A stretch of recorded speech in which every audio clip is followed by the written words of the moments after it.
नमस्कार महाराष्ट्र. बीड जिल्ह्यातील म्हसजोगचे सरपंच संतोष देशमुख हत्या प्रकरण.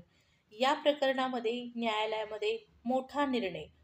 संतोष देशमुख हत्या प्रकरणाला बराच काळ होऊन गेलेला आहे, परंतु आणखीनही संतोष देशमुख यांच्या कुटुंबियाला न्याय मिळालेला नाही.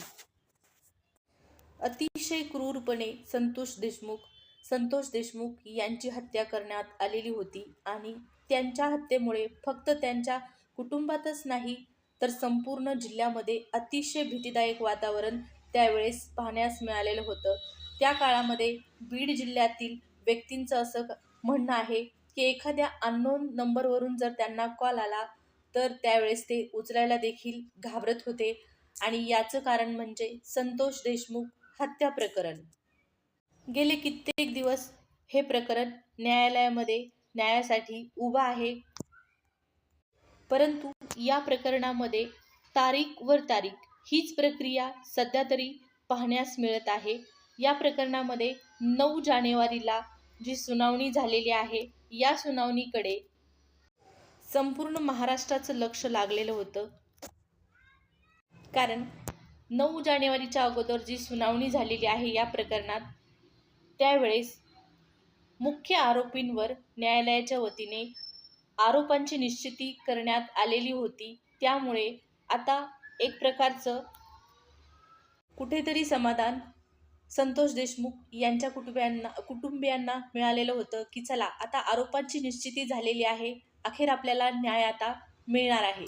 परंतु 9 जानेवारीच्या सुनावणीमध्ये असं काही झालेलं आहे जेणेकरून पुन्हा एकदा संपूर्ण महाराष्ट्र या प्रकरणाच्या सुनावणीकडे डोळे लावून पाहत आहे. तर नेमकं 9 जानेवारीच्या सुनावणीमध्ये या प्रकरणात काय झालेलं आहे याची आता आपण माहिती जाणून घेऊया.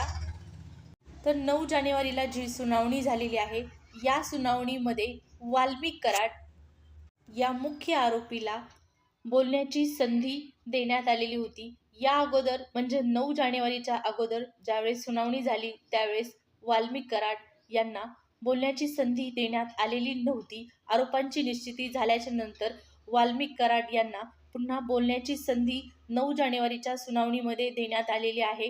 आणि याच दरम्यान ज्यावेळेस वाल्मिक कराड याला बोलण्याची संधी देण्यात आली त्यावेळेस संपूर्ण न्यायालयासमोर वाल्मिक कराड याने एक महत्त्वपूर्ण मागणी केलेली होती त्याच्या वतीने.